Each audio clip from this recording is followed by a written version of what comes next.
میں نے ماننی ہے, کن باتوں کو ماننا ہے اور کون سی بات ایسی ہے جو میرے اوپر لازم نہیں ہے. اگر کوئی آفیسر میرے سے گھر سے پوچھا لگوانا شروع کر دے تو یہ میرے اوپر, اور آفیسر کو پتا ہے کہ میں نے یہ شروع کر دیا تو میرے خلاف کیس بھی ہو سکتا ہے. تو پھڈوں کا ریشو فوج میں پولیس میں سب سے کم ہے, کیونکہ قانون ہے, ان کو لکھا ہوا ہے کہ یہ ذمہ داری ہے. دفتروں میں بھی پھڈے اکثر کم ہوتے ہیں کیونکہ باس کو پتا ہے کہ یہ امپلائی میرا کتنا تابع ہے, اس کو تنخواہ اس چیز ریٹرن میں لکھا ہوا ہوتا ہے کہ بھائی تجھے اس چیز کی تنخواہ مل رہی ہے, تو نے اتنے بجے آنا ہے, یہ کام کر کے دینا ہے, کرے گا تو میری بلا سے, تو شکل کا اچھا ہے برا ہے بھائی, تجھے ملیریا ہے, تجھے ٹی بی ہے, تجھے کیا ہے, تو نے پولیو کی ویکسینیشن کروائی ہوئی ہے کہ نہیں کروائی ہوئی, مجھے میری ہیڈ ایک نہیں ہے. یہی ہوتا ہے نا بھائی, یہ کام ہے, یہ کر کے دو گے تو تنخواہ ملے گی, نہیں تو پتلی گلی سے نکلو. اس لیے وہاں بھی پھڈوں کا ریشو کیا ہے, وہاں پھڈے ہوتے ہیں غیبتوں کی وجہ سے. وہ باس, وہ دیکھو وہ چمچا بنا ہوا ہے, اس کو تنخواہ بڑھا دی ہم کیونکہ ایمانداری سے کام کر رہے ہیں, ہماری تو تنخواہ نہیں بڑھ رہی. یہ اتنے اور بھی باتوں کی حد تک ہوتا ہے, ایسا نہیں ہوتا کہ کمپنی بند ہو جائے پھڈوں کی وجہ سے, صرف باتیں کریں گے. وہ تو شوق ہے مسلمانوں کو باتیں کرنے کا, کیونکہ کام وام تو ہوتا ہے گورنمنٹ کے اداروں میں ہی زیادہ ہوتا ہے نا, کیونکہ وہاں تو کام ہی نہیں ہوتا, تو باتیں کر کے ٹائم پاس کرنا ہوتا ہے. لیکن گھروں کے جو پھڈے ہوتے ہیں وہ خطرناک, چاقو نکل آتے ہیں, چھریاں نکل آتی ہیں, 2 سال تک بھائی سے بات ہی نہیں کر رہا, طلاقیں ہو جاتی ہیں, بچے رل جاتے ہیں, ڈپریشن میں چلے جاتے ہیں. ہم نے نہیں دیکھا کوئی باس کی وجہ سے ڈپریشن میں گیا ہو. ایسے میاں بہت دیکھے ہیں جو بیوی کی وجہ سے, عورتیں شوہر کی وجہ سے, بہویں ساس کی وجہ سے, ساس اپنی ساس کی وجہ سے. آپ کہنے والے تھے ساس بہو کی وجہ سے, اب تک ایسی رپورٹ آئی نہیں ہے, وہ چھوڑیں بھی زیادہ. تو خود سمجھدار ہیں آپ لوگ. وہ ساس بھی ڈپریشن میں آتی ہے, لیکن وہ کس کی وجہ سے, اپنی ساس نے اس کو ڈپریشن کا مریض بنا کے دنیا سے گئی ہوتی ہے, تو وہ آگے پارسل کر رہی ہوتی ہے یہ امانت بہو کی طرف, ٹھیک, کہ مجھے جو وراثت میں ڈپریشن ملی تھی وہ میں پوری کہاں ٹرانسفر کر رہی ہوں, بہو کو.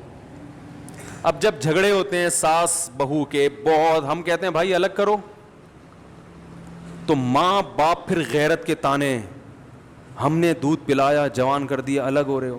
حالانکہ یہ ماں باپ کا رائٹ نہیں ہے, یہ آپ کا حق ہی نہیں ہے. بیٹا جوان ہو گیا, بالکل الگ رہ سکتا ہے, وہ نہ رہے اچھی بات ہے, ساتھ میں جو برکت ہے وہ الگ, لیکن یہ وہی ہے اخلاقی کچھ اور چیزیں ہوتی ہیں. لیکن پڑوسی گریبان تھوڑی پکڑ سکتا ہے آپ کا کہ بھئی حدیث میں آتا ہے تو مجھے کھلایا کرو, تو کھلاؤ. تو ماہر نفسیات سے گزارش ہے, جب لوگوں کو موٹیویٹ کیا کریں. کچھ اچھے بھی ہیں الحمدللہ, ہر جگہ اچھے برے بھی ہوتے ہیں, اچھے تو سارے ہی ہیں, لیکن بہت سی چیزوں میں بیچاروں کے پاس خود گائیڈنس نہیں ہوتی, گائیڈنس نہیں ہوتی.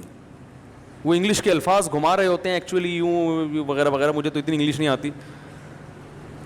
تو بات صحیح ہونی چاہیے, چاہے انگلش میں ہو یا اردو میں ہو یا پنجابی میں ہو.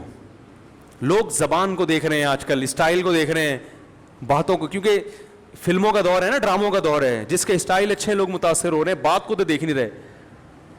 بات بھی ہو, اسٹائل بھی ہو, پھر مزہ ہے. کیا خیال ہے, بات بھی ہو اور اسٹائل بھی ہو. اور اگر اسٹائل نہیں ہے تو بات کو زیادہ فوکس کرنا چاہیے. اسٹائل کی اتنی ویلیو نہیں ہے, لیکن بات بہرحال صحیح ہونی چاہیے. تو آپ کو یہ پتا ہونا چاہیے کہ میرے ماتحت جو لوگ ہیں, میں ان کو اس حد تک پابند بنا سکتا ہوں, اس سے زیادہ شریعت نے مجھے حق بولو نہیں دی. یہ سب سے پہلے والدین پر آتا ہے. ہمارے یہاں پتہ ہے سسٹم کیا چل رہا ہے, جس کی لاٹھی اس کی بھینس. بیٹا فرما بردار ہوگا تو باپ اس کو نچوڑ لے گا, بولے کہ ہر بات مانتا ہے, تو اس کی یہی غلطی ہے کہ ہر بات مانتا ہے کم وقت. کہیں نو کر دے تو باپ بیٹے کے پورے معاشرے میں ذلیل کر دیتا ہے, میرا بیٹا میری بات نہیں مان رہا. ارے وہ ہر بات مان رہا ہے. ایک دفعہ ایک ابا آئے مجھے کہنے لگے میرا بیٹا یہ میرا, میں نے کہا یار ایسے بیٹے آج کل آرڈر پہ نہیں ملتے, اتنا نیک ہے. ایک چیز میں اگر اس نے انکار کر دیا اور وہ اس کا حق بھی ہے, تو آپ کو تو کہنا چاہیے بیٹا میں, یعنی آپ کو تو اس کا دل جیتنا چاہیے. لیکن چونکہ بیٹا فرما بردار مل گیا تو ابا اس کو پوری طرح نچوڑ رہے ہیں. اگر وہی نافرمان ہوتا تو ابا کہتے صرف 100 میں سے ایک بھی مان لے تو میں خوش ہو جاؤں گا. سیزن یہ چل رہا ہے, صحیح ہے نا, موسم چلتا ہے نا, ابھی آم کا موسم ختم, انگور آ گئے, تو سیزن ہوتا ہے نا, جب انگور ہے تو ہر جگہ انگور ہی انگور نظر آئیں گے آپ کو. اور یہی حال ابا کا ہے. جب تک ابا آپ کی مجبوری ہیں, آپ کے ابا بہت اچھے, پیسے نکلوانے ان سے, جہاں ابا کی ضرورت نہیں رہی وہاں ابا سے زیادہ ٹینشن والا آپ کے گھر میں. جب ابا بوڑھے ہوتے ہیں تو کیسا ستایا جاتا ہے ان کو, یہ ہمارے معاشرے میں اکثر ہوتا ہے. بوڑھا ہونے کی دیر ہوتی ہے بیچارے کی, وہ کھانستا ہوا بھی برا لگ رہا ہوتا ہے, ہر چیز میں وہ کیا لگ رہا ہوتا ہے, برا, یہ جائے گا کب. اور باقی حقوق کو اسی پر قیاس کر لیں تو یہ جو اللہ نے فرمایا ادخلوا فی السلم کافہ, مکمل اسلام میں داخل ہو جاؤ, اس مکمل میں یہ بھی ہے کہ آپ کو یہ پتہ ہونا چاہیے کہ سامنے والے کے مجھ پر کتنے حقوق ہیں. ایک چھوٹا سا واقعہ سنا کے بیان ختم کرتا ہوں. ہمارے شیخ مفتی رشید احمد صاحب بڑے بزرگ تھے, ہم ان کا بہت احترام, ان کے غلاموں کے غلام تھے, غلاموں کے غلام. میں نے حضرت سے کوئی بات عرض کی کہ حضرت کچھ ایسی بات ہے, کچھ گھر سے متعلق. حضرت نے وہ بات مشورے کے لیے کسی سے ذکر کر دی. تو میں نے حضرت سے عرض کیا, حضرت یہ گھر کی بات تھی, یہ باہر نہیں آنی چاہیے تھی. حضرت نے مجھ سے معذرت کرنا شروع کر دی, کئی غلطی ہوئی ہے مجھ سے, حالانکہ وہ بات کوئی ایسی نہیں تھی.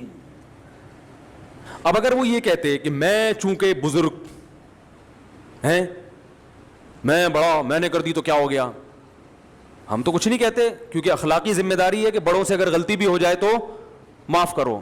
یہی ہے نا اخلاق تو اخلاقی طور پہ تو شریعت ہمیں اسی کا پابند کرتی ہے.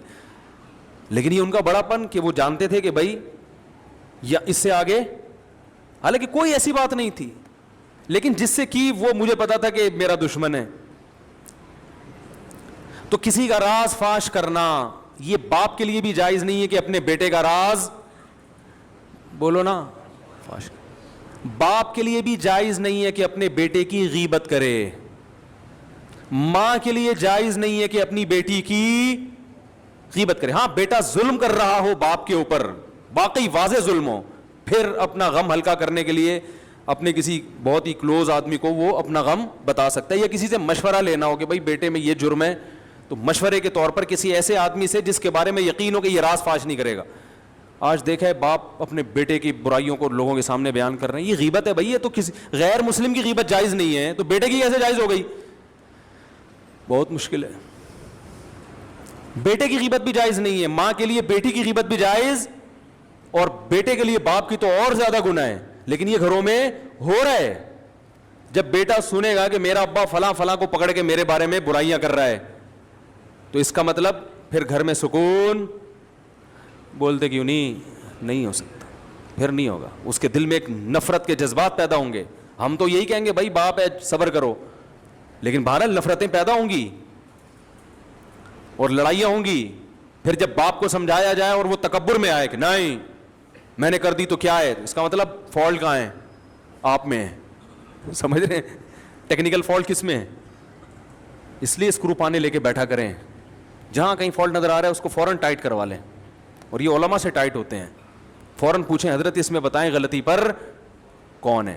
تو یہ بڑا لمبا موضوع ہے کہ کس پر کیا حق ہیں, وہ بیان ہوتے رہنے چاہیے تاکہ ہمیں پتہ چلے کہ ہمیں یہ تو ہر آدمی اس چکر میں ہے کہ فلاں کے مجھ پر فلاں پر میرے کیا حقوق ہیں, اس میں تو پتہ ہے سب, ہر آدمی اس کو نچوڑنے میں لگا رہتا ہے. لیکن میری باؤنڈری کہاں تک ہے؟ ماں باپ کہتے ہیں, مجھ سے اکثر فون آتے ہیں کہ والدین کے حقوق پر پلیز بیان کریں, آپ والدین کے حقوق پر بیان کریں. اور اتفاق سے میں کر دیتا ہوں اولاد کے حقوق پر. بعض دفعہ ایسا بھی ہوتا ہے, وہ کہتے ہیں یہ کیا بات ہوئی, میں کہتا ہوں بھائی اس پر بھی کریں گے لیکن ساتھ ساتھ اس پہ بھی تو ہونا چاہیے نا, اس پہ بھی تو ہونا چاہیے, دونوں چیزیں ضروری ہیں. تو اللہ تعالیٰ سے دعا ہے کہ اللہ ہمیں مکمل اسلام میں داخل ہونے کی توفیق عطا فرمائے. علماء نے لکھا ہے کہ استاذ مدارس میں نا شاگرد استاذوں کا بہت احترام کرتے ہیں, لیکن استاذ کے لیے کسی شاگرد کو فاسق و فاجر کہنا جائز نہیں ہے. سمجھ رہے ہیں, فاسق و فاجر کہنا جائز, زانی کہنا جائز نہیں ہے کہ یہ الزام ہے. تو اللہ نے ایک باؤنڈری رکھی ہوئی ہے, اس سے آگے آپ کو نکلنے کی اجازت نہیں ہے. کمیٹی ہے مسجد میں تو امام کو کمیٹی سے آگے نکلنے کی اجازت, بولو نا بھائی, نہیں ہے. وہ کمیٹی کا پابند ہے. بعض جگہوں پر ایسے ہوتا ہے امام کمیٹی کو لفٹ ہی نہیں کرا رہا ہوتا, کہتا ہے میں چونکہ امام ہوں, میں چونکہ, وہ چندے کے حساب دینے کے لیے تیار نہیں ہے کمیٹی کو. بھائی جب آپ کسی کمیٹی کے تابع ہیں تو جتنا چندہ آ رہا ہے آپ کے باپ کو بھی حساب دینا پڑے گا. بعض ائمہ, سب نہیں, اکثر تو الحمدللہ صحیح ہوتے ہیں, لیکن بعض جگہوں مسجد پہ کیس آتے ہیں امام حساب نہیں دے رہے, کہ کون مجھ سے کون ہوتا ہے حساب لینے والا, میں تو مفتی ہوں, میں تو بزرگ ہوں, میں تو فلانا ہوں, میں کیا کرپٹ ہوں. بھائی آپ چور ہوں, کرپٹ ہوں, آپ نیک ہوں. جب مسجد کا ایک رسید ہے, کوئی چندے کا سسٹم ہے, تو آپ کو اخپل طریقے سے چندہ کرنے کی اجازت, بولو بھائی, نہیں. اخپل لفظ یاد رکھ لیں, بہت سارے کام اخپل طریقے سے کرنے کی وجہ سے غلط ہو رہے ہیں. وہ مجھ سے اب لوگ آ کے پوچھتے ہیں حضرت یہ اخپل کا مطلب کیا ہے, پرسوں ایک صاحب اخپل کا مطلب پوچھنے کے لیے آیا تھا, تو وہ پابند ہے. اسی طرح کمیٹی پابند ہے کہ وہ امام کا احترام کرے, اس کے ساتھ ایسے پیش نہ جیسے ملازمی, اوئے ادھر اوئے ٹائم دیکھ رہا ہے کیا ہو رہا ہے, ہیں تم نے بولا تھا 40 پہ نماز 45 پہ کھڑی کر رہے ہو تم, ہیں تمیز سے, ٹھیک ہے نا, ریکویسٹ کے ساتھ. مسجدوں میں بھی لڑائیاں, گھروں میں بھی, اللہ تعالی ہماری حفاظت فرمائے اور ہمیں یہ جاننے کی توفیق عطا فرمائے کہ ہمارا کس پر کتنا حق ہے.